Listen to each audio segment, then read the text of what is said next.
നമസ്കാരം. ഗുണ്ടകളും പിടിച്ചുപറിക്കാരും ബലാത്സംഗികളും നിറഞ്ഞ രാഷ്ട്രീയമാണ് യു.പിയിൽ വാഴുന്നത് എന്ന നിരീക്ഷണത്തിന് അടിവരയിട്ടുകൊണ്ട് ഒരു ബലാത്സംഗ വീരൻ കൂടി അകത്തായിരിക്കുകയാണ്. 2014 15 വയസ്സുകാരിയെ ബലാത്സംഗം ചെയ്ത കേസിൽ ഉത്തർപ്രദേശിലെ സോൻഭദ്ര ജില്ലയിലെ കോടതിയാണ് ഭാരതീയ ജനതാ പാർട്ടി എം.എൽ.എ രാം ദുലർ ഗോണ്ടിനെ വെള്ളിയാഴ്ച 25 വർഷം തടവിന് ശിക്ഷിച്ചത്. ഇന്ത്യൻ ശിക്ഷാ നിയമത്തിലെ ബലാത്സംഗം, തെളിവുകൾ അപ്രത്യക്ഷമാക്കുന്നതിനും തെറ്റായ വിവരങ്ങൾ നൽകുന്നതിനുമുള്ള വകുപ്പുകൾ എന്നിവ പ്രകാരമാണ് എം.എൽ.എ ഗോണ്ടിനെ കുറ്റക്കാരനാണെന്ന് കോടതി കണ്ടെത്തിയത്. എം.പിമാരുടെയും എം.എൽ.എമാരുടെയും കുറ്റകൃത്യങ്ങൾ തീർപ്പാക്കുന്ന പ്രത്യേക കോടതി ജഡ്ജി അഫ്സനുള്ള ഖാനാണ് വിധി പ്രസ്താവിച്ചത്. ലൈംഗിക കുറ്റകൃത്യങ്ങളിൽ നിന്നുള്ള കുട്ടികളുടെ സംരക്ഷണ നിയമമായ പോക്സോ നിയമത്തിലെ വ്യവസ്ഥകൾ പ്രകാരമാണ് ബി.ജെ.പി. എം.എൽ.എ ഇപ്പോൾ ശിക്ഷിക്കപ്പെട്ടത്. ഇതോടെ സോൻഭദ്ര ജില്ലയിലെ ദുദ്ദി മണ്ഡലത്തിൽ നിന്നുള്ള എം.എൽ.എയായ ഗോണ്ടിന് ഉത്തർപ്രദേശ് നിയമസഭയിൽ നിന്നുള്ള അംഗത്വം നഷ്ടപ്പെടാനുള്ള സാധ്യത വർദ്ധിച്ചിരിക്കുകയാണ്. കേസിൽ ജാമ്യത്തിലിറങ്ങിയ നിയമസഭാംഗത്തെ ശിക്ഷിച്ച ഉടൻ തന്നെ പോലീസ് കസ്റ്റഡിയിലെടുത്തു. കേസിന്മേലുള്ള തീർപ്പ് കേൾക്കാൻ രാംദുലാരിനെ കർശന സുരക്ഷയോടെ കോടതിയിൽ കൊണ്ടുവന്നിരുന്നു. കോടതി 25 വർഷം തടവും 1.5 ലക്ഷം രൂപ പിഴയുമാണ് ബി.ജെ.പി. എം.എൽ.എക്കെതിരെ വിധിച്ചത്.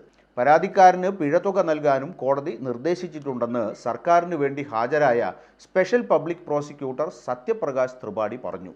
പ്രോസിക്യൂഷൻ പറയുന്നതനുസരിച്ച് 2014 നവംബർ 4 വൈകുന്നേരം പ്രാഥമിക കർമ്മം നിർവഹിക്കാൻ അടുത്തുള്ള വയലിലേക്ക് പോയപ്പോൾ കാത്തിരുന്ന രാംദുലാർ ഗോണ്ട് പെൺകുട്ടിയെ പിടിക്കുകയും ലൈംഗികമായി പീഡിപ്പിക്കാൻ ശ്രമിക്കുകയും ചെയ്തു എന്നാണ് പറയുന്നത്.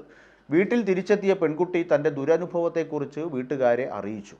കഴിഞ്ഞ ഒരു വർഷത്തിനിടെ ഭീഷണിപ്പെടുത്തി രാംദുലാർ തന്നെ പലതവണ ബലാത്സംഗം ചെയ്തിട്ടുണ്ടെന്നും ഇരയായ പെൺകുട്ടി തൻ്റെ വീട്ടുകാരോട് പറഞ്ഞു.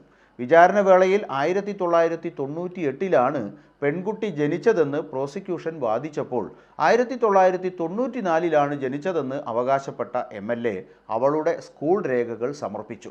സംഭവം നടക്കുമ്പോൾ രാംദുലാരിൻ്റെ ഭാര്യ ശൂരൻ ദേവിയായിരുന്നു പഞ്ചായത്ത് പ്രധാൻ. കഴിഞ്ഞ 9 വർഷമായി കേസ് പിൻവലിക്കാൻ എം.എൽ.എയിൽ നിന്നും കൂട്ടാളികളിൽ നിന്നും വളരെയധികം സമ്മർദ്ദവും ഭീഷണിയും നേരിടേണ്ടി വന്നതായി ഇരയുടെ കുടുംബം ആരോപിച്ചു. ഇപ്പോൾ 25 വയസ്സുള്ള പരാതിക്കാരി ഭർത്താവിനും മരുമകൾക്കും ഒപ്പമാണ് താമസിക്കുന്നത്. 2022 നിയമസഭാ തെരഞ്ഞെടുപ്പിൽ തൻ്റെ ഏറ്റവും അടുത്ത എതിരാളിയായ വിജയ് സിംഗിനെ പരാജയപ്പെടുത്തിയാണ് ഗോണ്ട് എം.എൽ.എ ആയത്. നേരത്തെ കേസിൽ പ്രതിയായ ഉടനെ സമാജ്വാദി പാർട്ടി പുറത്താക്കിയ ഗോണ്ടിനെ ഒട്ടും വൈകാതെ ബി.ജെ.പി. ഏറ്റെടുക്കുകയാണ് ഉണ്ടായത്. ഒടുവിൽ 2022 ബി.ജെ.പി. ടിക്കറ്റിൽ ദുദ്ദി സീറ്റിൽ നിന്ന് മത്സരിക്കാൻ അവസരവും നൽകി. തെരഞ്ഞെടുപ്പിൽ എസ്.പി. ടിക്കറ്റിൽ മത്സരിച്ച വിജയ്ക്കെതിരെയാണ് രാംദുലാർ മത്സരിച്ചത്. ബി.ജെ.പി. സംസ്ഥാനം തൂത്തുവാരിയപ്പോൾ അദ്ദേഹം തൻ്റെ ഗുരുനാഥനെ 6297 വോട്ടുകൾക്ക് പരാജയപ്പെടുത്തി. ബി.ജെ.പി. നേതാക്കളുമായി അടുത്ത ബന്ധമുള്ള രാംദുലറിന് സോൻഭദ്രയിലെ മുതിർന്ന RSS നേതാവും പിന്തുണ നൽകിയിരുന്നു.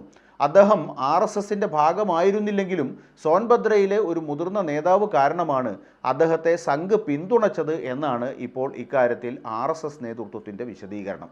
കുറ്റവാളികൾ നിറഞ്ഞതാണ് യു.പി. രാഷ്ട്രീയം എന്ന കാര്യം അടിവരയിടുന്ന ഒരു സംഭവത്തിൽ കുറ്റവാളിക്ക് അർഹമായ ശിക്ഷ ലഭിച്ചു എന്ന് കേട്ടത് എന്തായാലും ശുഭോദർക്കം തന്നെ.